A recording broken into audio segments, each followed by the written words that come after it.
당연한 말이지만 돈보다 중요한 게 생명입니다. 이 당연한 사실이 잘 지켜지지 않는 현실 하나 오늘 좀 보여드리려 합니다. 특히 아이들 생명이 걸린 문제라 오늘 더 많은 분들이 이 방송에 좀 관심을 가져주셨으면 합니다. 같이 보시죠.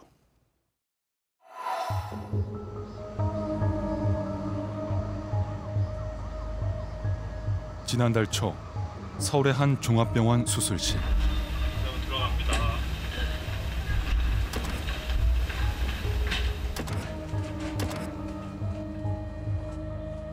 네 살 난 남자아이의 심장병 수술이 진행됐습니다.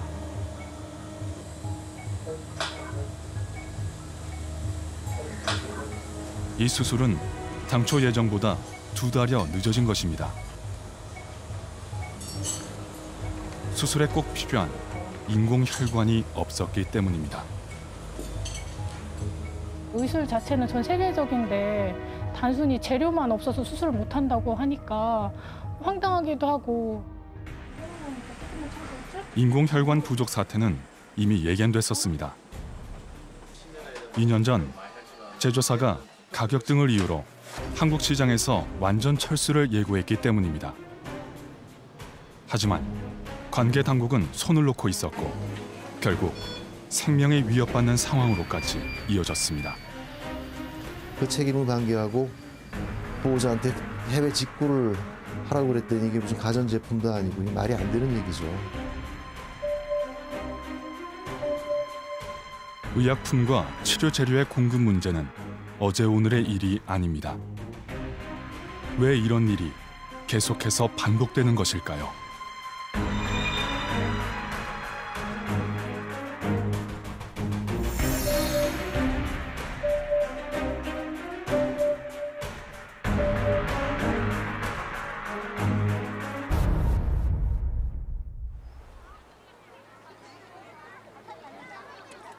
전라북도 임실에 있는 한 테마파크.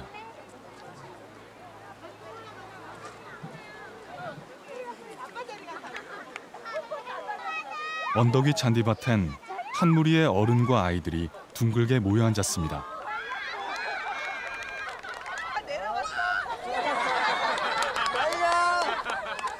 수건 돌리기 놀이가 한창입니다.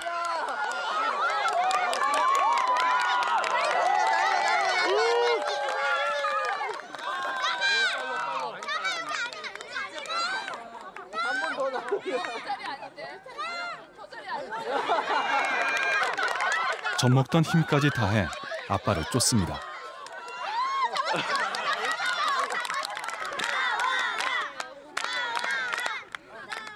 붙잡힌 아빠는 벌칙으로 엉덩이 이름 쓰기를 합니다.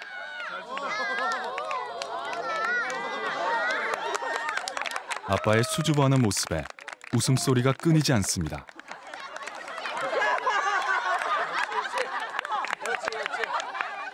선천성 심장병을 이겨낸 한우의 가족들이 모처럼 한자리에 모였습니다.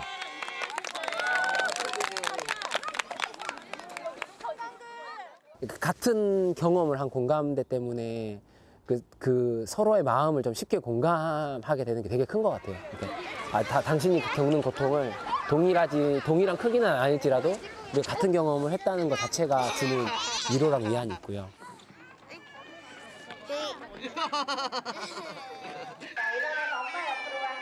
멀리 인천에서 온 우진이는 이날 너무 신이 났습니다. 자신이 제일 좋아하는 피자를 만들기 때문입니다. 밀가루 반죽 위에 골고루 소스를 바르고 치즈와 감자 등으로 모양을 냅니다. 완성된 치즈를 넣고 엄마랑 기념 촬영도 해봅니다.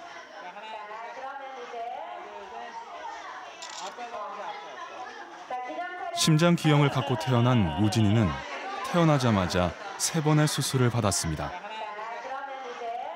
힘든 시기를 거쳤지만 꿈 많고 씩씩한 아이로 자랐습니다. 21가지 더 있어요. 보고 싶은 거예요? 네. 뭐 있어요? 아니 23개는 요리까지 합쳐서 23개. 처음은 요리사, 농부, 아쿠아리스트, 경찰, 했는데 소방, 구급, 공사. 이런 우진이가 아빠는 너무 대견스럽습니다. 아프지 않은 우진이를 키운 거랑 또 다르게 그렇게 많은 수술을 시키고 간병을 하면서 키워서 그런지 정이 더 많이 갑니다. 근데 그런 아이가 더 잘 보통 아이들 이상으로 이렇게 뛰어놀고 하는 거 보면 더 뿌듯하고 더 행복을 느낍니다. 올해 초 심장병 환자 가족들에게 청천벽력과 같은 소식이 전해졌습니다. 심장병 수술에 꼭 필요한 인공혈관이 없어 수술을 더 이상 할 수 없다는 것입니다. 4살 난 민규의 경우도 마찬가지였습니다.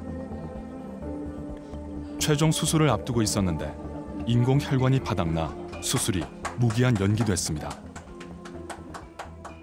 의술 자체는 전 세계적인데 단순히 재료만 없어서 수술을 못한다고 하니까 황당하기도 하고 또 아이를 무작정 기다리기만 해야 되니까 어떨 때 언제까지 기다릴 수도 알 수 없는 상황이었고 그래서 되게 좀 앞이 깜깜했던 상황입니다.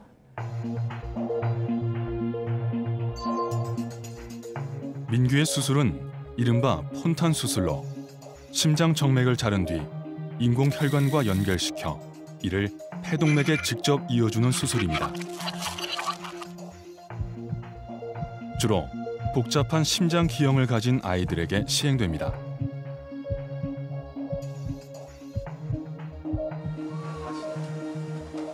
이 수술에선 혈관 안에 혈전이 생길 가능성이 높은 만큼 인공혈관의 재질이 중요합니다. 현재 고어사 제품이 전 세계적으로 사용되고 있습니다. 쓰는 재료도 고아텍스 이 재료 하나뿐이고 20년 넘는 기간 동안에 굉장히 좋은 성적을 보고하고 있어서 사실은 다른 도관을 이용한다는 거는 저희 임상에 있는 전문가로서는 상상을 못하는 그런 일이거든요. 서울대 병원 등에 공문을 보내 2017년 9월부터 인공혈관 등 메디컬 제품의 공급을 중단하겠다고 알린 것입니다.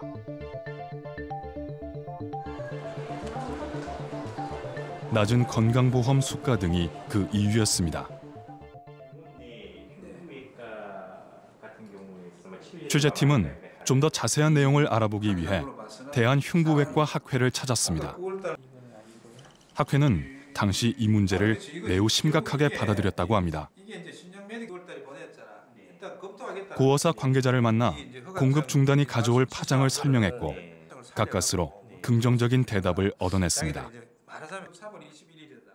소아 심장에 쓰는 거 이거는 딴 건 다 해도 된다. 왜냐하면 딴 거는 뭐 타 회사들 것도 있으니까. 근데 소아 심장에서 쓰는 거 이건 죽고 사는 문제니까 이거는 무슨 일이 있어도 납품해라. 자기들도 그건 하겠다 그랬어요. 비록 한국에서 철수하지만 수입업체를 통해 제품만은 계속 공급하겠다는 것입니다. 문제는 식약처의 재허가였습니다.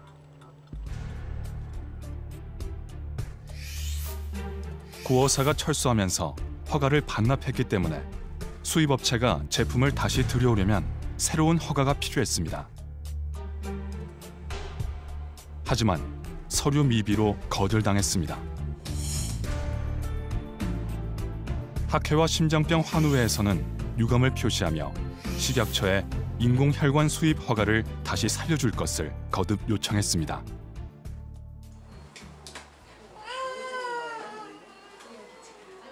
그러는 사이 인공혈관은 바닥이 났고 수술 중단 사태가 발생했습니다.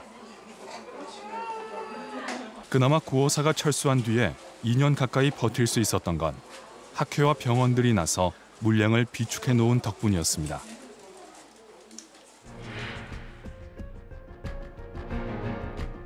당시 청와대 국민청원 게시판엔 인공혈관 부족 문제가 올라왔습니다. 소아심장병 수술을 기다리던 한 환자 부모가 문제를 제기한 것입니다. 이 청원은 15,000여 명의 동의를 얻었습니다.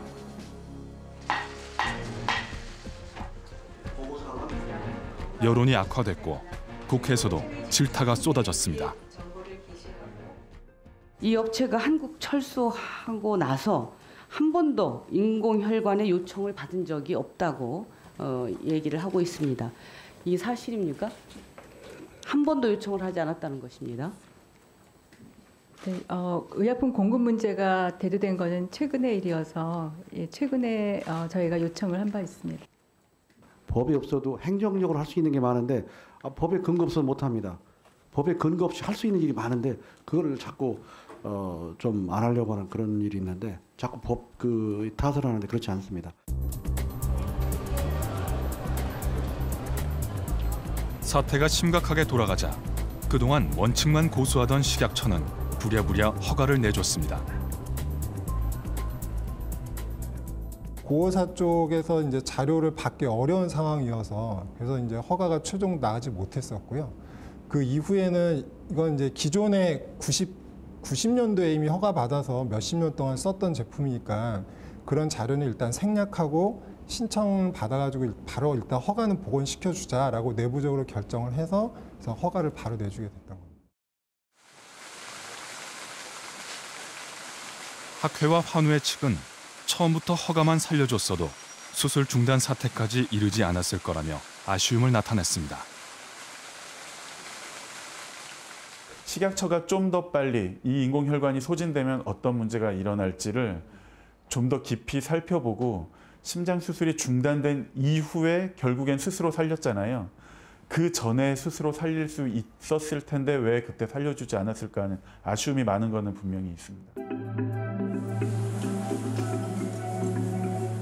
일부에서는 식약처의 경직된 업무 처리 방식도 고호사 철수의 한 원인이라고 지적합니다. 제조 품질 관리 기준인 GMP 심사를 할 때 너무 무리한 요구를 했다는 것입니다. 그 사람들이 이런 치료 재료를 만들었을 때에 수많은 연구개발비를 들여가지고 말하자면 우리 지금 삼성전자 반도체, 스마트폰 이런 걸 정말 세계 인류의 상품으로 만들어놨는데 그쪽 수출하려고 하는 그 나라에서 와가지고 너 그 나라 이 공정, 제조 공정 비밀하고 도면하고 이런 거 다 내놔라. 이거하고 똑같은 거라니.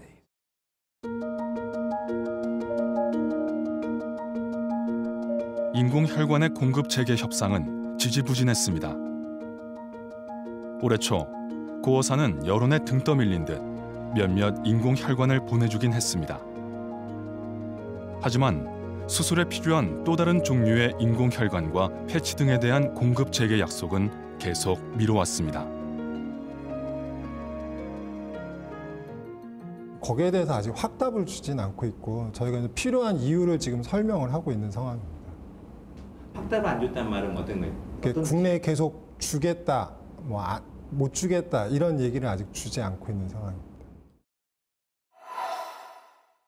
이 고호사라는 게 그러니까 그 등산복 우리 거기 쓰이는 소재 고호텍스 그 회사 거기예요, 그러면? 네, 맞습니다. 고호텍스로 유명한 바로 그 고호사입니다. 그럼 거기서 인공혈관도 만드는 거군요, 그 회사에서? 네, 그렇습니다. 아, 그럼 이 고호사는 지금 입장이 한국엔 이제 앞으로 공급하지 않겠다 이게 공식 입장인 거예요? 며칠 전 고호사로부터 한호회에 연락이 왔는데요. 인공혈관 등 치료 재료를 다시 공급하겠다 이렇게 연락이 왔답니다. 며칠 전에요? 네네. 갑작스러운 태도 변화라서 저희도 놀랐습니다. 물론 한호회에서는 감사하다며 환영의 뜻을 표하긴 했습니다. 아니 그리고 왜 갑자기 입장이 좀 그렇게 바뀐 거예요? 아직까지 정확한 이유에 대해서는 알려지지 않고 있습니다만은 우선 환호회와 학회 등에 노력을 줄 수 있겠습니다. 특히 선전성 심장병 환호회는 그동안 지속적으로 캠페인 등을 통해서 인공혈관 공급 재개 문제를 제기해왔습니다. 여기에다가 언론의 취재와 보도도 고호사에겐 큰 부담으로 작용한 것 같습니다. 우리가 뭐 이렇게 취재하고 이런 것도 좀 부담이 됐을 수 있겠군요. 아마 그렇겠죠. 근데 이게 지금 며칠 전에 그렇게 뭐 갑자기 다시 공급하겠다 하더라도 언제든 이게 다시 또 공급이 중단될 수 있는 거 아니에요? 네, 상호 신뢰를 바탕으로 한 약속이기 때문에 법적인 구속력이 없습니다. 구속력은 없어요? 네, 그렇습니다. 그래서 상황에 따라서는 변동 가능성이 있기 때문에 계속해서 지켜봐야 할 것 같습니다. 그럼 뭐 아직 완전히 해결됐다고 볼 수는 없겠네요. 일단은 공급을 하겠다고 약속했으니까요. 믿어볼 수밖에 없는 상황입니다. 근데 제가 이거 기억해 보면은 몇 년 전인가요? 뭐 하여튼 그 희귀병 그러니까 뭐 글리백인가 뭐 그런 약품도 이게 의료보험 수가가 너무 낮게 책정돼서 뭐 공급 안 되고 그래서 문제가 되고 이런 적 많이 있었잖아요, 이게. 네네. 특히 다국적 제약사의 독과점적인 의약품의 경우 공급 중단 문제가 종종 발생했습니다. 이 부분에 대해서도 취재해봤습니다.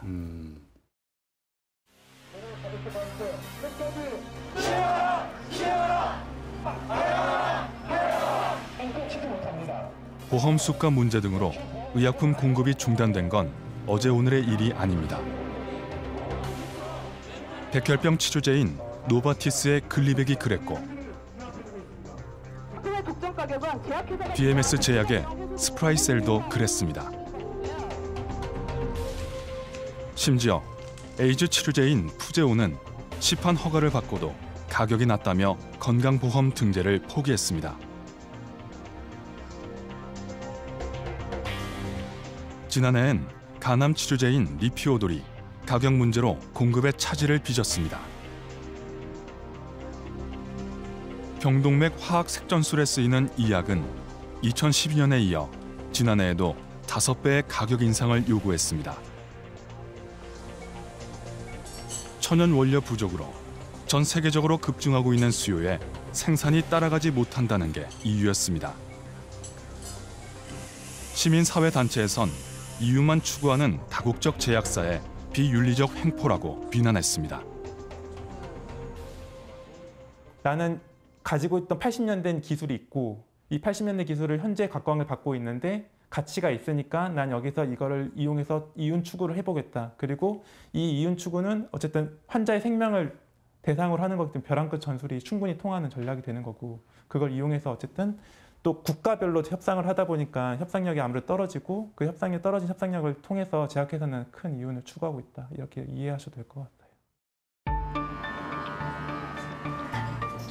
밀고 당기는 협상 끝에 정부는 결국 가격을 3.6배 정도 올려줬습니다.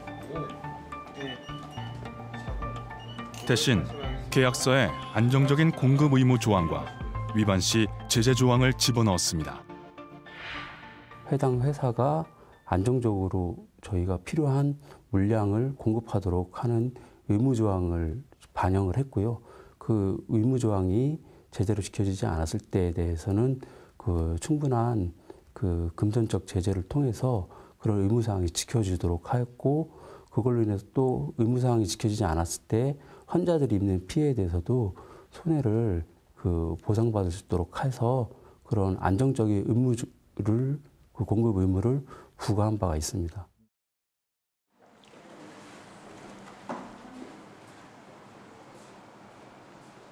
한국희귀필수의약품센터. 허가를 받지 않았거나 수요가 적다는 이유 등으로 국내에서 유통되고 있지 않는 희귀의약품의 경우 이곳에서 직접 수입해 공급해주고 있습니다. 희귀 질환이라고 하는 그 특성이 그 수요가 그렇게 많지 않습니다.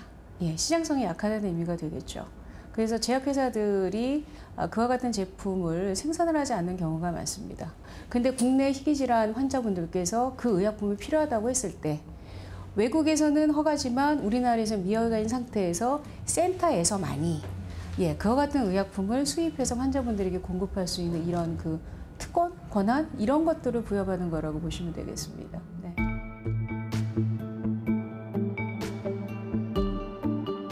이와 함께 독과점적인 필수 의약품의 공급 중단에 대비하기 위해 모니터링을 강화하고 있습니다. 다국적 회사의 독과점 형태에서 비롯되는 경우가 많습니다.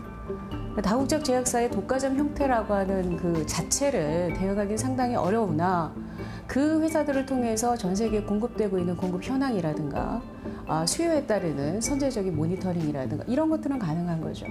그래서 만약 문제가 발생할 소지가 있다고 판단이 된다면 직접적으로 제약회사하고 협상을 한다든가 아니면 간접적으로 국내 생산 내지는 대체 의약품의 여부 이런 여러 가지 간접적인 방법들을 고민해 볼 수 있는 거죠. 정부는 인공혈관 사태를 계기로 치료재료 등 필수 의료기기에 대해서도 희귀의약품과 비슷한 제도를 도입하기로 했습니다. 긴급하게 필요하지만 국내에서 유통되지 않는 의료기기에 대해 다음 달부터 환자가 신청하면 국가가 직접 구매해 공급한다는 것입니다.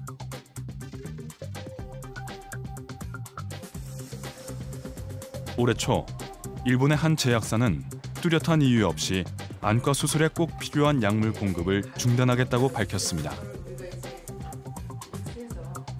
이 약은 당초 항암제로 개발됐으나 의료 현장에선 녹내장이나 라식, 라섹 수술에 많이 사용됩니다. 이 약이 없으면 거의 수술이 실패합니다. 그래서 약이 확보가 돼야 우리가 수술 스케줄을 잡을 수 있습니다. 근데 녹내장 수술은 안압이 높을 때 빨리 수술을 해야 그게 해결이 되고 그렇지 않으면 그 사이에 시신경이 다 죽거든요. 그래서 수술의 타이밍이라는 게 중요한데 약이 확보가 되지 않으면 우리가 환자한테 언제 수술을 하겠다 이렇게 스케줄을 잡아드릴 수가 없죠. 이에 따라 정부는 동일 성분 의약품 허가권을 가진 국내 제약사로 하여금 생산토록 조치했습니다. 하지만 특허권이 있는 독점 의약품의 경우 사정은 달라집니다. 대체제가 없기 때문에 협상에서 제약사에 끌려가기 쉽습니다. 여기서 국제 공조와 연대의 필요성이 제기됩니다. 사실은 몇백만 원이 몇천만 원이 될 수 있고 몇 억이 될 수도 있고 그걸 다른 나라들은 경험을 하고 있거든요. 그래서 전 세계적인 차원에서 그 세계보건기구 차원에서 국가별로 정보를 수집하고 비교 가능할 만한 방법론도 개발을 하고 DB를 만들어서 정기적으로 모니터링을 하자는 거예요. 그러니까 국제 공조를 하자는 거죠. 정부는 지난해 리피오돌 사태가 발생하자 세계보건기구 WHO에 글로벌 제약사의 횡포를 고발했습니다. We should be aware that some multinational pharmaceutical corporations abuse their exclusive rights to make difficult demands during products and price negotiations at the expense of human lives. Thus, I encourage member states to find a solution together under the leadership of the WHO. 올해도 WHO 국제회의 등을 통해 각국의 경험을 공유하고 의약품과 의료 재료의 안정적인 접근을 위한 공동 대응 방안을 모색하고 있습니다.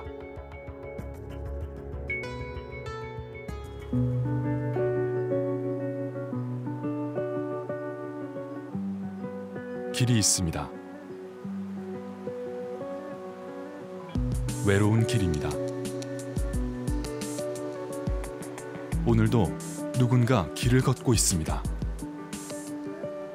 아픈 이들과 가족들을 위해 스스로 사랑이 되어 길을 걷고 있습니다. 함께 걸으면서 조금 마음도 나누고 그다음에 앞으로 이제 우리 아이들이 나아갈 길에 대해서도 조금씩 더 함께 마음 나누면서 걸으니까 힘든 건 없는 것 같아요.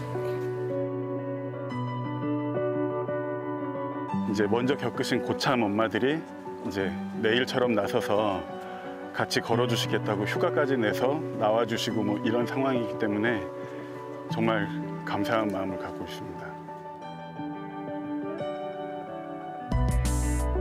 이들의 바람은 소박합니다. 제때 좋은 재료를 가지고 치료를 받고 싶은 것입니다. 정부에 관계되신 분들이나 아니면 고어사에 담당하시는 분들이 이걸 좀 보시고 생명을 좀 소중히 여겨주셔서 이런 좀 필요한 것들이 떨어지지 않게 완전하게 공급을 해주셨으면 하는 바람입니다.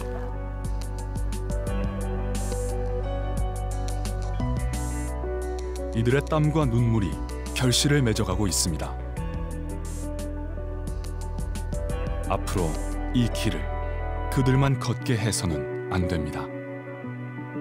우리 사회가 함께 길을 나서야 합니다.